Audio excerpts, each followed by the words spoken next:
Hi friends, welcome back to our channel. 8ാം ക്ലാസ്സിലെ second time ഇവാലുവേഷനിലെ സോഷ്യൽ സയൻസിൻ്റെ ഇമ്പോർട്ടൻറ്റ് ക്വസ്റ്റ്യൻസും അവയുടെ ആൻസേഴ്സുമാണ് ഇന്ന് നമ്മൾ ഡിസ്കസ് ചെയ്യാൻ പോകുന്നത്. അപ്പോൾ ഓൾറെഡി നമ്മൾ ക്വസ്റ്റ്യൻ പേപ്പർ അനലൈസ് ചെയ്തിട്ട് അപ്ലോഡ് ചെയ്തിട്ടുണ്ട്. അപ്പോൾ ആവശ്യമായിട്ടുള്ള കൂട്ടുകാർ പോയി കാണുക. ജസ്റ്റ് പ്ലേലിസ്റ്റ് നോക്കിക്കഴിഞ്ഞാൽ നിങ്ങൾക്ക് ഈസി ആയിട്ട് കിട്ടും. ഇനി നമുക്ക് നോക്കാനുള്ളത് ഇമ്പോർട്ടൻ്റ് ആയിട്ടുള്ള കുറച്ച് ക്വസ്റ്റ്യൻസ് എന്തൊക്കെയാണെന്നാണ്. ഓക്കെ, അപ്പോൾ നമുക്ക് നേരെ വീഡിയോയിലേക്ക് കിടക്കാം. First question: How did the centralized administrative system of the Mauryas influence the economic activities of the country? Explain. മൗര്യന്മാരുടെ കേന്ദ്രീകൃത ഭരണം അവിടുത്തെ സാമ്പത്തിക പ്രവർത്തനങ്ങളെ സ്വാധീനിച്ചത് എങ്ങനെയൊക്കെയായിരുന്നു വിശദമാക്കാനാണ് പറയുന്നത്. ഓക്കെ, അപ്പോൾ അത്യാവശ്യം കുറച്ചായി നമ്മൾ എഴുതണം, കാരണം വിശദമാക്കുക എന്നുള്ള ക്വസ്റ്റ്യൻ ആണ്. അപ്പോൾ ഒരു 3-4 മാർക്കിനുള്ള ക്വസ്റ്റ്യൻ ആയിരിക്കും. ഓക്കെ, നമുക്ക് എഴുതി നോക്കാം. The conquered regions were brought under cultivation. Irrigation facilities were arranged for the development of agriculture. The development of agriculture and villages led to development in trade. Roads were established for the development of trade. Trees were planted on both sides of the road. Potters' rests were also erected at various places near the roads. Roads helping in having trade relations with other places. എന്തൊക്കെയാണ് പറയുന്നത്? ഇവർ ഒരുപാട് പ്രദേശങ്ങൾ കീഴടക്കിയിട്ടുണ്ടായിരുന്നു. അപ്പോൾ കീഴടക്കിയ പ്രദേശങ്ങളിൽ ചക്രവർത്തിയുടെ നിയന്ത്രണത്തിൽ കൃഷി ആരംഭിച്ചു. കാർഷിക പുരോഗതിക്കായി ചക്രവർത്തിമാർ ജലസേചന സൗകര്യങ്ങൾ ഒരുക്കി. കൃഷിയുടെയും ഗ്രാമങ്ങളുടെയും വളർച്ച കച്ചവട പുരോഗതിക്ക് കാരണമായി. കച്ചവടത്തിൻ്റെ പുരോഗതിക്കായി നിരവധി പാതകൾ നിർമ്മിക്കുകയും പാതയ്ക്ക് ഇരുവശവും വൃക്ഷങ്ങൾ വെച്ചു പിടിപ്പിക്കുകയും സാധനങ്ങൾ ഇറക്കി വെക്കാൻ അത്താണികൾ നിർമ്മിക്കുകയും ചെയ്തു. വൈശാലി, കപിലവസ്തു, പാടലീപുത്രം തുടങ്ങിയ നഗരങ്ങളെ വിദൂര ദേശങ്ങളുമായി ബന്ധിപ്പിക്കുന്ന പാതകൾ നിർമ്മിച്ചു. ഇത് മറ്റു പ്രദേശങ്ങളുമായി വ്യാപാര ബന്ധം സ്ഥാപിക്കാൻ സഹായകമായി. അപ്പോൾ എന്തൊക്കെയായിരുന്നു പ്രധാനമായിട്ട് എന്നുണ്ടായിരുന്നത്? ഇവരെന്താണ്, കൃഷിയായിരുന്നു ഉണ്ടായിരുന്നത്. കൃഷി നന്നായിട്ട് പുരോഗമിച്ചു. ആ ഒരു പുരോഗതി എന്താണ്, കൃഷി പുരോഗമിക്കണമെങ്കിൽ അവിടെ ജലസേചന സൗകര്യം വേണം. അപ്പോൾ അങ്ങനെ കൂട്ടുകാരെ കണക്ട് ചെയ്ത് പഠിക്കാം. അപ്പോൾ ജലസേചന സൗകര്യവും കൃഷിയും പുരോഗമിച്ചു കഴിഞ്ഞാൽ എന്താണ്, അവിടെ കച്ചവടം വളരും അല്ലേ. കച്ചവടം വളരുമ്പോൾ അവിടെ കച്ചവടത്തിന് അങ്ങോട്ടും ഇങ്ങോട്ടൊക്കെ പോകണമെങ്കിൽ റോഡും പാതകളൊക്കെ വരും. അപ്പോൾ പാതകളൊക്കെ വന്നു. അപ്പോൾ ഒരുപാട് നേരം നമുക്കറിയാം വാഹനങ്ങളൊന്നുമില്ല. അപ്പോൾ പാതകളുടെ എന്താണ്, കുറേ ദൂരം സഞ്ചരിക്കുമ്പോൾ നമുക്കത് ഒന്ന് റെസ്റ്റ് ചെയ്യാനും മറ്റൊക്കെ ആയിട്ട് ചെറിയ അത്താണികളും മറ്റുമൊക്കെ സ്ഥാപിച്ചു. ഈ അത്താണികളിൽ എന്താണ്, ഇപ്പോൾ ഒരു ഭാഗത്തുള്ള യാത്രക്കാർ വന്നിരിക്കും, മറ്റു ഭാഗത്തുള്ള യാത്രക്കാർ വന്നിരിക്കും, അവർ പരസ്പരം സംസാരിക്കും. അപ്പോൾ പിന്നെയും അവിടെ കച്ചവടം വളരുകയും നഗരം വളരുകയുമാണ് ചെയ്യുന്നത്. പ്രധാനമായിട്ടുള്ള പാതകളാണ് ഈ കപിലവസ്തു, വൈശാലി, പാടലീപുത്രം തുടങ്ങിയ നഗരങ്ങളൊക്കെ ബന്ധിപ്പിക്കുന്നത്. ഇനി രണ്ടാമത്തെ ചോദ്യം നോക്കാം. What are the functions of the president of India? Indian രാഷ്ട്രപതിയുടെ ചുമതലകൾ എന്തെല്ലാമാണ്? വളരെ ഇമ്പോർട്ടൻ്റ് ആയിട്ടുള്ള ക്വസ്റ്റ്യൻസ് ആണ്, ഒരുപാട് ക്വസ്റ്റ്യൻ പേപ്പറിൽ കണ്ടിട്ടുണ്ട്. Appoint prime minister and other ministers, appoint chief justice and judges of the supreme court, nominate 12 members of Rajya Sabha and 2 members of Lok Sabha, act as the supreme commander of armed forces, give assent to bills passed by the parliament, declare emergency in the country if needed, take a decision on mercy petitions. അഥവാ മന്ത്രിമാരെയും നിയമിക്കൽ, supreme കോടതിയിലെയും ഹൈക്കോടതിയിലെയും chief ജസ്റ്റിസിനെയും മറ്റു ജഡ്ജിമാരെയും നിയമിക്കൽ, സർവ്വസൈന്യാധിപനായി പ്രവർത്തിക്കൽ, രാജ്യസഭയിലേക്ക് 12 അംഗങ്ങളെയും ലോകസഭയിലേക്ക് 2 അംഗങ്ങളെയും നാമനിർദ്ദേശം ചെയ്യുന്നു, parliament പാസാക്കിയ ബില്ലുകൾക്ക് അംഗീകാരം നൽകൽ, ആവശ്യമായി വന്നാൽ അടിയന്തരാവസ്ഥ പ്രഖ്യാപിക്കാൻ, ദയാഹർജിയിൽ തീർപ്പ് കൽപ്പിക്കൽ. ഇതൊക്കെയാണ് പ്രധാനമായിട്ടും നമ്മുടെ രാഷ്ട്രപതിയുടെ ഡ്യൂട്ടീസ്, ചുമതലകൾ എന്ന് പറയുന്നത്. ഓക്കെ, അപ്പോൾ ഇത് ഇമ്പോർട്ടൻ്റ് ആണ്, നന്നായിട്ട് വായിച്ച് മനസ്സിലാക്കി വെക്കുക. Next question: what is thematic maps? എന്താണ് തെമാറ്റിക് ഭൂപടങ്ങൾ എന്ന് പറഞ്ഞാൽ? Including different information in the same map will create confusion in reading it. That's why different information is plotted on different maps. Specific themes are known as thematic maps. ഒരു ഭൂപടത്തിൽ തന്നെ വിവിധ ആവശ്യങ്ങൾക്കായുള്ള വിവരങ്ങൾ ഉൾപ്പെടുത്തിയാൽ ആ ഭൂപടം വളരെ ആശയക്കുഴപ്പങ്ങൾക്കും അവ്യക്തതകൾക്കും കാരണമാകും. അതിനാലാണ് വ്യത്യസ്തങ്ങളായ വിവരങ്ങൾ വിവിധ ഭൂപടങ്ങളിലായി ചിത്രീകരിക്കുന്നത്. ഇത്തരത്തിൽ പ്രത്യേക വിഷയങ്ങൾ പ്രതിപാദിക്കുന്ന ഭൂപടങ്ങൾ തെമാറ്റിക് ഭൂപടങ്ങൾ എന്നാണ് അറിയപ്പെടുന്നത്. ഓക്കെ, ഇനി fourth question: the president of India is considered as an integral part of the parliament. Y?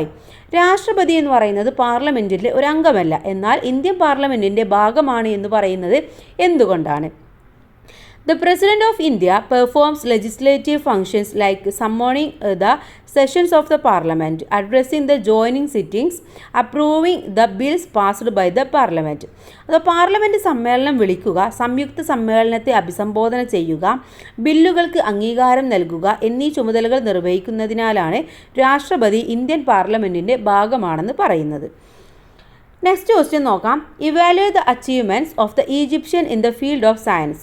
Egyptian ജനതയുടെ ശാസ്ത്രരംഗത്തെ നേട്ടങ്ങൾ വിലയിരുത്തുക. ഇതും വളരെ ഇമ്പോർട്ടൻ്റ് ആണ്. Okay, they formulated A solar calendar. As per this calendar A year had 365 days. A year was divided into 12 months of 30 days each. The remaining 5 days were set aside for celebrations. To determine time, they made a sundial, a clock that tells shadow cast by the sun, and made a water clock that on water current. സൂര്യനെ അടിസ്ഥാനമാക്കിയുള്ള ഒരു calendar അവർ ഉണ്ടാക്കിയിട്ടുണ്ടായിരുന്നു. അതുപ്രകാരം ഒരു വർഷത്തെ 365 ദിവസങ്ങളും 30 ദിവസങ്ങൾ ഉള്ള 12 മാസങ്ങളും ആക്കി. ബാക്കി വന്ന 5 ദിവസങ്ങൾ ആഘോഷങ്ങൾക്കായി മാറ്റിവെച്ചു. ത്രികോണം, ചതുരം എന്നിവയുടെ അടിസ്ഥാനമാക്കി കണക്കാക്കിയിരുന്നു. നിഴലിനെ അടിസ്ഥാനമാക്കി സമയം കണക്കാക്കുന്ന സൂര്യഘടികാരവും ജലപ്രവാഹത്തിൻ്റെ അടിസ്ഥാനമാക്കി സമയം കണക്കാക്കുന്ന ജലഘടികാരവും തയ്യാറാക്കിയിരുന്നു. അപ്പോൾ ഇതൊക്കെയാണ് പ്രധാനമായിട്ടും ഈജിപ്ഷ്യൻസ് സയൻസിൽ ചെയ്തിട്ടുള്ള ഇന്നൊവേഷൻസ് എന്ന് പറയുന്നത്. Then sixth question, what are the 2 methods of showing scale in maps? ഭൂപടങ്ങളിൽ തോത് അളക്കുന്ന രീതികൾ ഏതൊക്കെയാണ്? ഒന്ന് റെപ്രസെൻറ്റേറ്റീവ് ഫ്രാക്ഷൻസ്, മറ്റൊന്ന് ലീനിയർ മെത്തേഡ്. അപ്പോൾ എന്താണ് റെപ്രസെൻറ്റേറ്റീവ് ഫ്രാക്ഷൻ എന്ന് നോക്കാം. The proportionate distance can be read in accordance with the units followed in each country. അഥവാ ഓരോ രാജ്യത്തും നിലവിലുള്ള യൂണിറ്റുകളുടെ അടിസ്ഥാനത്തിൽ ഈ അനുപാതിക അകലത്തെ വായിച്ചെടുക്കാം. അതിനെയാണ് നമ്മൾ റെപ്രസെൻറ്റേറ്റീവ് ഫ്രാക്ഷൻ അല്ലെങ്കിൽ ഭിന്നക രീതി എന്ന് പറയുന്നത്. മറ്റൊന്ന് ലീനിയർ മെത്തേഡാണ്. When the map is subjected to enlargement or reduction the linear scale will also change accordingly. രേഖാരീതി ഭൂപടങ്ങൾ വലുതാക്കുകയും ചെറുതാക്കുകയും ചെയ്യുമ്പോൾ രേഖാരീതിയിലുള്ള തോതും അനുപാതികമായിട്ട് മാറുന്നു. ഇതാണ് ഭൂപടങ്ങളിലെ തോത് അളക്കുന്ന 2 രീതികൾ എന്ന് പറയുന്നത്. 7th one, what was വെഡ്ജി? എന്താണ് വെഡ്ജി എന്ന് പറഞ്ഞാൽ? In order to increase the cattle wealth, the practice of seizing cattle prevailed. This practice was known as വെഡ്ജി. കാലിസമ്പത്ത് വർദ്ധിപ്പിക്കുന്നതിന് കന്നുകാലികളെ പിടിച്ചെടുക്കുന്ന സമ്പ്രദായം നിലനിന്നിരുന്നു. ഇത് വെഡ്ജി എന്ന് അറിയപ്പെടുന്നു. Then 8th question, what are the evidence we got about the megalithic monuments of ancient Tamilakam? മഹാശിലാ സംസ്കാരങ്ങളിലെ അവശിഷ്ടങ്ങളിൽ നിന്ന് പ്രാചീന തമിഴകത്തെ മനുഷ്യജീവിതത്തെക്കുറിച്ച് എന്തെല്ലാം വിവരങ്ങളാണ് ലഭിക്കുന്നത്? ഓക്കെ, ഇതും ഇമ്പോർട്ടൻ്റ് ആണ്. കുറേ ക്വസ്റ്റ്യൻ പേപ്പേഴ്സിൽ കണ്ടിട്ടുണ്ട്. They used iron tools, clay pot, beads, Roman coins and black and red wares. കാട് വെട്ടിത്തെളിക്കാനും സുരക്ഷയ്ക്കും ഇരുമ്പ് ഉപകരണങ്ങൾ ഉപയോഗിച്ചിരുന്നു. ഉൽപാദനത്തിനും മുകളിൽ അവകാശം സ്ഥാപിക്കാൻ ഇരുമ്പിൻ്റെ വരവ് ഒരു സഹായകമായി. കൃഷിയുടെ വ്യാപനം, ശവസംസ്കാരത്തിൻ്റെ വൈവിധ്യം, മൺപാത്രങ്ങളുടെ നിർമ്മാണം, ഉപയോഗവും മറ്റു രാജ്യങ്ങളുമായുള്ള വാണിജ്യബന്ധം, ഇതിലൂടെയൊക്കെയാണ് നമുക്ക് ആ ഒരു കാലഘട്ടത്തെക്കുറിച്ച് മനസ്സിലാക്കാൻ വേണ്ടി സാധിക്കുന്നത്. 9th question, a bill passes through different stages before it comes a law. Explain the legislative procedure in India. ഒരു ബില്ല് നിയമമാകുന്നതിന് വിവിധ ഘട്ടങ്ങൾ ഏതൊക്കെയാണ്? An ordinary bill can be introduced in either house of the parliament. The house which considers the bill first is called the first house, and the house which considers it next is called the second house. In both the houses, the bill passes through different stages. First one, first reading. The bill in introduced. Second reading.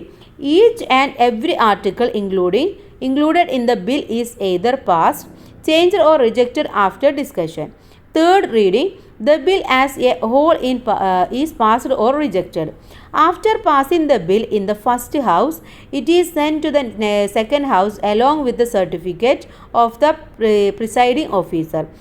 The bill passes once again through the above mentioned 3 stages in the second house. അഥവാ ഒന്നാം വായനയാണ് അതിലെന്താണ് bill അവതരിപ്പിക്കുകയാണ് ചെയ്യുക. പിന്നെ രണ്ടാം വായന bill പ്രത്യേകം ചർച്ച ചെയ്ത് പാസ്സാക്കുകയോ മാറ്റം വരുത്തുകയോ നിരാകരിക്കുകയോ ചെയ്യുന്നു. അതിനുശേഷം മൂന്നാം വായനയാണ് ബില്ല് മൊത്തമായി പാസ്സാക്കുകയും നിരാകരിക്കുകയും ചെയ്യുന്നു. ഇനി ബില്ല് 2 സഭകളും പാസ്സാക്കി കഴിഞ്ഞാൽ രാഷ്ട്രപതിയുടെ അംഗീകാരത്തിനായി സമർപ്പിക്കുന്നു. രാഷ്ട്രപതി ഒപ്പുവെക്കുന്നതോടെ ബില്ല് നിയമമായിട്ട് മാറുന്നു. അങ്ങനെയാണ് ഒരു ബില്ല് നിയമമായിട്ട് മാറുന്നത്. ഇനി 10th question, which type of cases are considered by the supreme court? Supreme കോടതി പരിഗണിക്കുന്ന കേസുകളുടെ പ്രത്യേകതയെന്ത്? Cases relating to violation of fundamental rights, cases that arise between state government and central government, dispute between state government, cases that require interpretation or of constitutional provisions, appeal cases from high court. അഥവാ മൗലികാവകാശങ്ങളുടെ ലംഘനവുമായി ബന്ധപ്പെട്ട കേസുകളെ, കേന്ദ്ര സംസ്ഥാന ഗവൺമെൻറ്റുകൾ തമ്മിലുണ്ടാകുന്ന തർക്കങ്ങൾ, ഭരണഘടനാ വകുപ്പുകളുടെ വ്യാഖ്യാനം, ആവശ്യമായ കേസുകൾ, സംസ്ഥാന കോടതികളിൽ നിന്നുള്ള കേസുകൾ, ഇതൊക്കെയാണ് സുപ്രീം കോടതി പരിഗണിക്കുന്ന കേസുകൾ എന്ന് പറയുന്നത്. ഇനി next 11th one, point out the main economic thoughts of Chanakya. സാമ്പത്തിക ശാസ്ത്ര രംഗത്ത് ചാണക്യൻ്റെ സംഭാവന എന്ത്? He emphasized the importance of following the rate policies for a nation's progress. This would help the nation to prevent loss of revenue and effective economic performance. അഥവാ ഫലപ്രദമായ സാമ്പത്തിക പ്രവർത്തനങ്ങളുടെ അഭാവം ഒരു രാജ്യത്തെ നാശത്തിലേക്ക് നയിക്കുന്നു. രാജ്യത്തിൻ്റെ സാമ്പത്തിക പുരോഗതിക്ക് ശരിയായ നയങ്ങൾ ആവശ്യമാണ്. ഇത്തരം നയങ്ങളിലൂടെ സർക്കാർ ഇനി വരുമാന നഷ്ടം തടയാൻ കഴിയുന്നതാണ്. ഇതാണ് ചാണക്യൻ്റെ ഒരു തോട്ട് എന്ന് പറയുന്നത്. Then 12th one, write a short note about Gandhian economics. ഗാന്ധിജിയുടെ സാമ്പത്തിക ശാസ്ത്രചിന്തകൾ എന്തെല്ലാമായിരുന്നു? Gave importance to moral values and rural economy. His ideas of truthship led to fresh thought in the area. Aimed at an economy that is founded on truth and non-violence. Priority to the rural agricultural system. Emphasis on small and cottage industries. Formation of an economy built on equality. A self-sufficient and self-reliant local economy. അഥവാ ഗ്രാമീണ സമ്പദ് വ്യവസ്ഥയ്ക്കും ധാർമ്മിക മൂല്യങ്ങൾക്കും പ്രാധാന്യം നൽകുക. Trusteeship എന്ന മഹത്തായ ആശയം. സത്യത്തിലും അഹിംസയിലും അധിഷ്ഠിതമായൊരു സമ്പത്ത് വ്യവസ്ഥ. കാർഷിക ഗ്രാമീണ വ്യവസ്ഥയ്ക്ക് പ്രാധാന്യം നൽകുക. കുടിൽ ചെറുകിട വ്യവസായങ്ങൾക്ക് പരിഗണന നൽകുക. സമത്വത്തിൽ അടിയുറച്ച് സമ്പത്ത് വ്യവസ്ഥയുടെ രൂപീകരണം. സ്വയം പര്യാപ്തവും ശാസ്ത്രീയവുമായ പ്രാദേശിക സമ്പത്ത് വ്യവസ്ഥ. ഇതൊക്കെയായിരുന്നു ഗാന്ധിജിയുടെ പ്രധാനപ്പെട്ട ചിന്തകൾ, സാമ്പത്തിക ചിന്തകൾ എന്ന് പറയുന്നത്.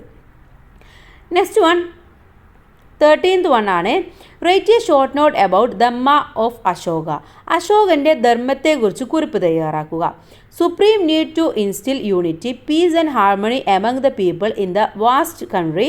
To propagate and make people aware of his idea and rules, Ashoka erected edicts in various parts of the country and make inscriptions on rock, sent officers to different parts of the country and other countries to propagate Dhamma, installed steps containing the relics and a leftover of Buddha in various parts of the country. Places where Dhamma was propagated were free from conflicts and sectarianism. Animal sacrifice was not permitted. Started respecting relatives, Brahmins and Sramanas. Obey the mother, father and elders. Lessened the punishment and argued from a simple living. അശോകൻ്റെ കാലത്ത് മൗര്യ സാമ്രാജ്യം വിശാലമായിരുന്നു. വിശാലമായ രാജ്യത്ത് ജനങ്ങൾക്കിടയിൽ ഐക്യം, സമാധാനം, സൗഹൃദം നിലനിർത്തേണ്ടത് അനിവാര്യമായിരുന്നു. ധമ്മ പ്രചരിപ്പിക്കുന്നതിനായി അശോകൻ ഉദ്യോഗസ്ഥരെ രാജ്യത്തിൻ്റെ വിവിധ ഭാഗങ്ങളിലേക്കും രാജ്യത്തിന് പുറത്തേക്കും അയച്ചു. ധമ്മ പ്രചരിപ്പിച്ച പ്രദേശങ്ങളിൽ സാമൂഹിക സംഘർഷങ്ങളും വിഭാഗീയ ചിന്തകളും ഇല്ലാതായി. ധമ്മ അഥവാ ധർമ്മം നടപ്പാക്കാൻ അശോകന് പ്രേരണയായത് ബുദ്ധമതമാണ്. എല്ലാ മതങ്ങളിലെയും ആശയങ്ങൾ ഇതിൽ കാണാൻ കഴിയും. രാജാവും ജനങ്ങളും തമ്മിലുള്ള ബന്ധം പിതാവ് മകൾ തമ്മിലുള്ള ബന്ധം പോലെയാണ്. ശിക്ഷകൾ ലഘൂകരിക്കുകയും ലളിത ജീവിതത്തെ ആഹ്വാനം ചെയ്യുകയും ചെയ്തു. ഓക്കെ, അപ്പോൾ ഇത്രയുമാണ് പ്രധാനപ്പെട്ട കുറച്ച് ക്വസ്റ്റ്യൻസ് എന്ന് പറയുന്നത്. അപ്പോൾ എല്ലാവരും ഈ ഭാഗങ്ങളൊക്കെ നന്നായിട്ട് വായിച്ച് മനസ്സിലാക്കുക. എല്ലാം നന്നായിട്ട് മനസ്സിലാക്കിയിട്ട് എക്സാമിന് പോവുക. നന്നായിട്ട് തന്നെ എക്സാം എഴുതട്ടെ. എല്ലാവർക്കും നല്ല സ്കോർ തന്നെ കിട്ടട്ടെ. Thanks for watching.